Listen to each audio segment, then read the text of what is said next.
Bonjour les enfants et bienvenue sur Histoire pour enfants à écouter.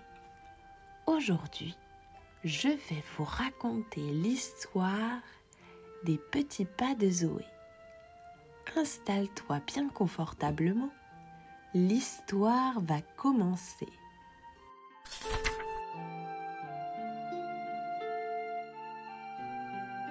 Zoé attendait ce jour depuis des semaines, la rentrée à l'école de danse arabesque.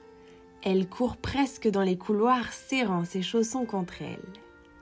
Dans les vestiaires, elle retrouve Lila qui raconte déjà ses vacances catastrophiques à la montagne.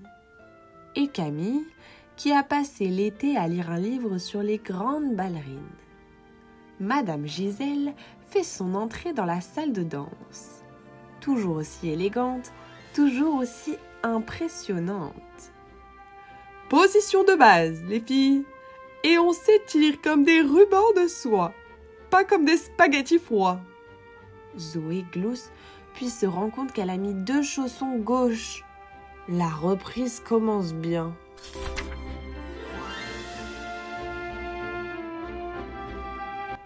Au fond de la salle, il y a une nouvelle élève. Chloé. Elle est toute silencieuse.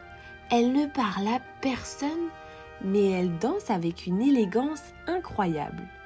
On dirait qu'elle flotte. Lila murmure. Elle est peut-être danseuse professionnelle déguisée en élève. Zoé lui répond.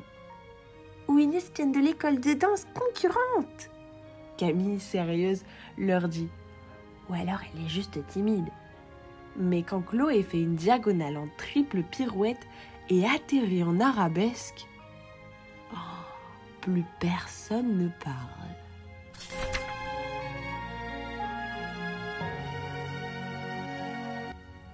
Après le cours, les filles se retrouvent au vestiaire.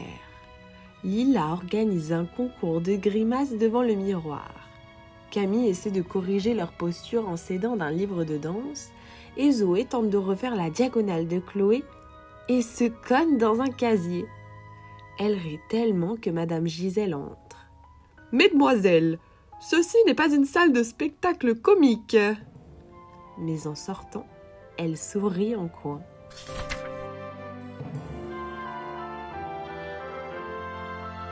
Madame Gisèle annonce.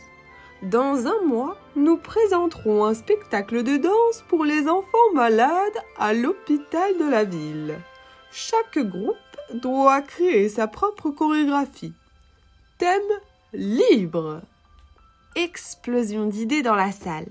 Des fées, des robots qui dansent, une bataille de chaussons magiques.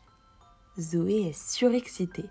Elle va enfin pouvoir inventer une choré digne d'un conte avec ses 2 meilleurs amis.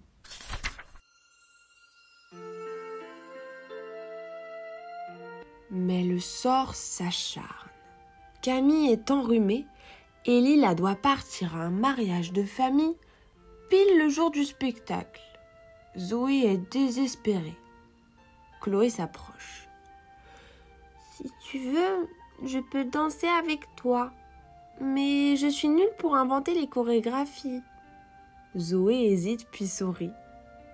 Et moi, je suis nulle pour tourner 3 fois sans tomber. Parfait, non?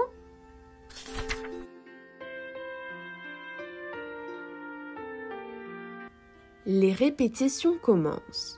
Zoé veut des grands gestes, des pas rapides et une histoire de princesse rebelle. Chloé, elle, préfère les mouvements lents, contrôlés et expressifs. Au début, c'est le chaos. Elles dansent chacune leur morceau.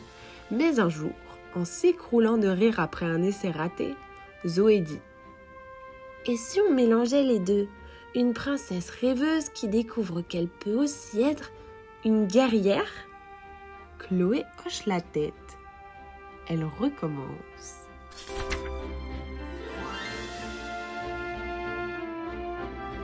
À l'école, certaines élèves chuchotent.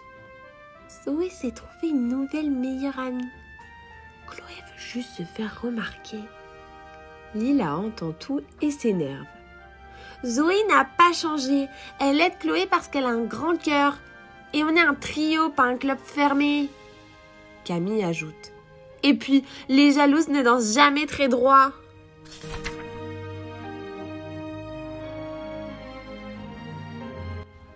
Le jour du spectacle arrive. Les filles enfilent leurs costumes, une robe légère pour Zoé, une cape pour Chloé. La salle d'hôpital est remplie d'enfants avec des sourires jusqu'aux oreilles. La musique commence, le silence se fait. Zoé et Chloé dansent comme jamais. Elles sont ensemble, en rythme, comme si elles volaient. À la fin, les enfants applaudissent à tout rompre. Même un petit garçon sous perfusion essaie de faire une révérence.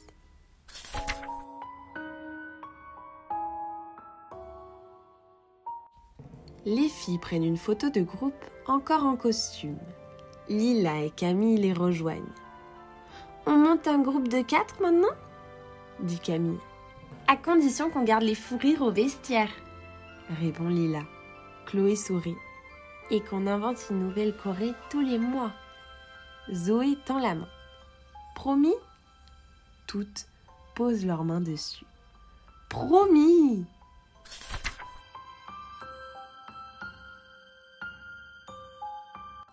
Le lendemain, dans la salle de danse, les filles commencent une nouvelle routine.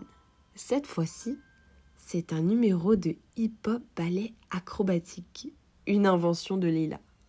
Madame Gisèle regarde de loin, soupire et murmure. « Ce n'est peut-être pas du classique, mais c'est de l'art. »